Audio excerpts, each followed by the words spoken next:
બરોબર ગભાને બિહાર દીધો સાહેબે. સાહેબને યાદ આવી ગયું કે આપણે કે આજે એક જગ્યાએ જમવા જવાનું. તો ચાલો છોકરાઓ, તમને એક પ્રશ્ન કરું, જેને જવાબ આવડી જાય એને પહેલા ઘરે જવાનું, પછી બધાને ધીમે ધીમે કરીને ઘરે જવાનું. તો પ્રશ્ન પેલો એમ કીધું કે ગભાએ આમ દફતરનો ગોફણીઓ કરીને રૂમ બારો ઘા કર્યો. સાહેબ કે કોનું દફતર છે? કે મારું. જય માતાજી, હું નીકળું. તો તું આવ્યો તો હું કે મોઢું બતાવવા. સાહેબ તો આના ભારતીય સંસ્કૃતિ પ્રમાણે 3 પ્રકારના ભોજન: સાત્વિક, તામસી અને રાજસી. સાત્વિકમાં દાળ ભાત ખીચડી કઢી આવે. રાજસી ભોજનમાં સુરમાના લાડવા, ગુલાબ જાંબુ, જલેબી, આતે દૂધ પાક ને એ બધું રાજસી ભોજનમાં આવે. અને તમને ખબર હશે કે કદાચ 1-2 લાડવા વધારે ખવાઈ ગયા હોય તો આપણને કોક એમ કે, સંજીવભાઈ એમ કે ભાઈ 4-5 ગાંઠલા બધા આમ કરીને નાખી દો, ભલે રે કોક બેસવા થશે એમ કરીને કોઈ અડે જ નહીં, કારણ કે આળસ એટલી ચડે. હવે ઘટના એવી ઘટી કે 4-5 લાડવા સાહેબ ખાઈને આવેલા અને બપોરના 2 જેવું વાગ્યું. તો છોકરાઓને કહી દીધું, ચાલો છોકરાઓ 13મો પાઠ બધા મોઢે લખવા માંડો. તો બધા 13મો પાઠ લખતા હતા ને પંખો ધીમો ધીમો હાલે. અને સાહેબને ઓલા કે લાડવા ને દાળ ભાત ને ખમણ ને એવું બધું ખાધેલું, એટલે બપોર વસાળને થોડીક ટેવ ઝોલું ખાવાની. એટલે લાકડાની ખુડીશી આમ હળુકનાર મૂંડી મૂકી તો ધીમે ધીમે ધીમે ધીમે કરતા નીંદર આવી ગઈ.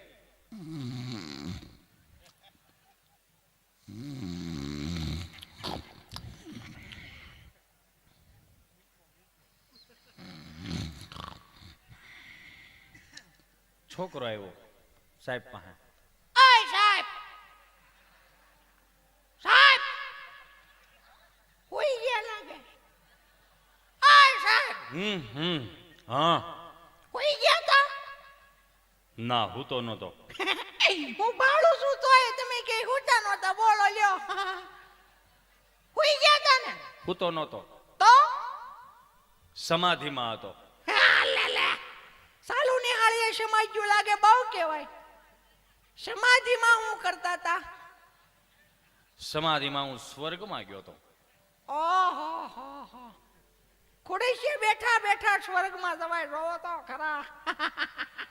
ગજબ કહેવાય. સ્વર્ગમાં હું કરતા હતા? સ્વર્ગમાં કાંઈ નહીં, બ્રહ્મા, વિષ્ણુ, મહેશમાં સરસ્વતીને મળવા ગયો હતો.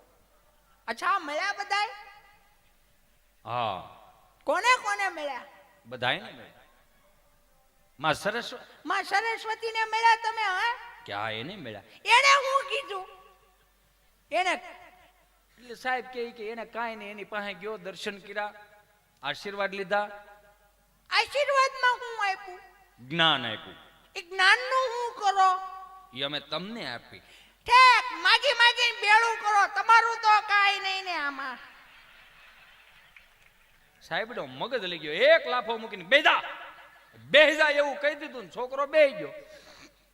5-15 દી થયા ને એટલે એ છોકરો ક્યાંક, આપણે કેવું સૌરાષ્ટ્રમાં ગોવણી કરે છોકરીઓને, તાણે ભેગું ડોકું કે મને ગોવણો કરાવી ગયા. સમજાતી એને ગોવણો કરેલો. અને આવડો ક્યાંક ખાઈ આવ્યો છે હુરાપુરાના ચોખા ને લાપસી ને તલવટ ને, સમજા એ બટેટાનું રહાવાળો શાક ને ખીર ને કરીને આવેલો. રિશેષ પછી સાહેબ બોર્ડમાં ભણાવે ને, જે છોકરાએ સાહેબને પૂછ્યું હતું ને એ છોકરો હુઈ ગયો.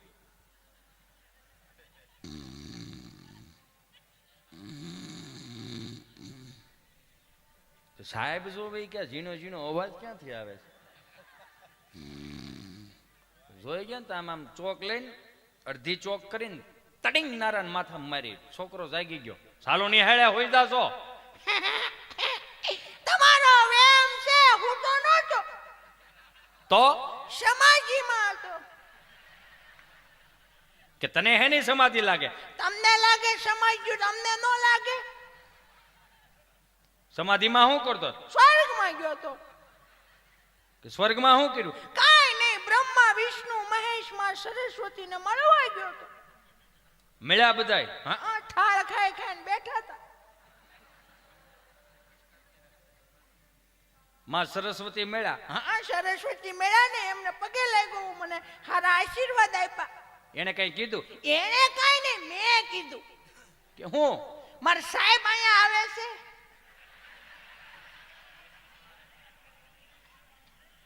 એને શું કીધું? એને કાંઈ ન કીધું.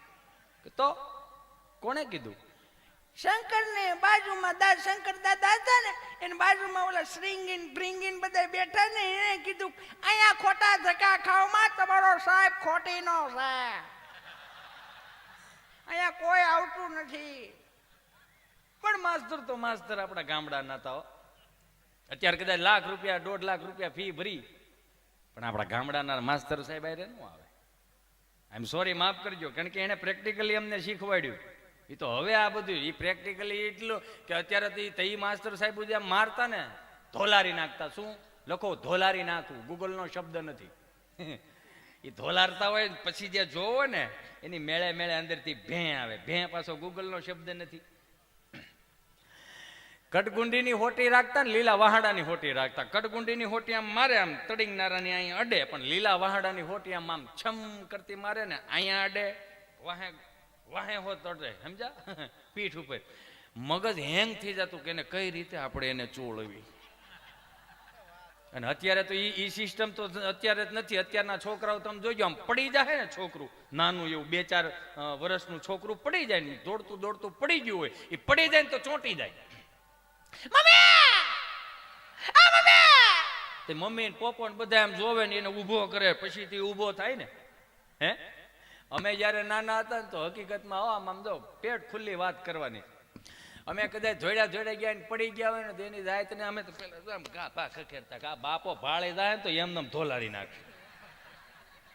અને અત્યારની માવડીઓને ખાસ કહું કે દીકરા દીકરીને તમે બહુ પ્રેમ કરો છો, પ્રેમ તો કરવો જ જોઈએ. માં પ્રેમ ન કરે તો કોણ કરે? પણ કેમ કે અમે બાપ તો ઘેરે રહેતા ન હોય એટલે માં જ પ્રેમ કરે. પણ એટલો બધો પ્રેમ ન કરવો કે છોકરાને કઈ ખબર તો પડવી જોઈએ ને કે કઈ વસ્તુ કેનાથી કેટલું તડપવું એમ. ઈ હજી રમીને આવ્યો હોય ને ત્યાં અત્યારની માવડીઓ ખાવાના ઓપ્શન આપે. ઓપ્શન જાણે કેમ મેનુ હોય એની જેમ ઓપ્શન આપે. હજી તો આમ રમીને આવ્યો હોય ને તેની મમ્મી એમ કે બેટા ચીંટુ આવી ગયો મારું ચીંટુ, હે કલુ કલુ કલુ, બેટા મેગી બનાવી આપું? ના, નથી ખાવી મેગી. લા બેટા ફ્રેન્કી બનાવી આપું? ના. બેટા પાસ્તા બનાવી? ના, નથી ખાવી પાસ્તા. બેટા દાળ ભાત? ના, દાળ હસોડી નહીં, હું ખાલી કોરા ભાત ખાય. એટલા ઓપ્શન આપે ને. અમારા વખતમાં પછી 30 વર્ષ પહેલા અમે જે ગામડામાં રહેતા ત્યાં આવા ઓપ્શન નહોતા ખાવાના.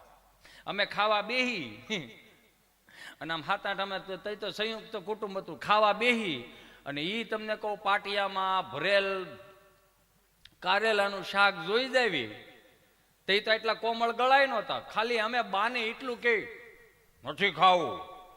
એ નથી ખાવું જેવો શબ્દ બાના કાને પડે એટલે બા સીધા બાપુજીને કહેવા જાય આને કઈ કેવું છે. તે બાપા બિચારામ ખાટલે બેઠા હોય, આવે અમે જ્યાં ખાતા હોય ત્યાં ઓપ્શન આપવા આવે. એ કેવો ઓપ્શન હોય? કડે હાથ હોય, ખાવો છે કે મારે ખાવો? આ એટલો જ ઓપ્શન હતો ને. અને ખાધા પછી ભાઈ વરદભાઈ બે ધબા મારતા. હવે તો એવું માવડિયું કોઈ ધબો નથી મારતી. એ અમને જે ધબા માર્યા હતા ને અમારા ફેફસા એમને તે દિન તેલી ફૂલી જતા.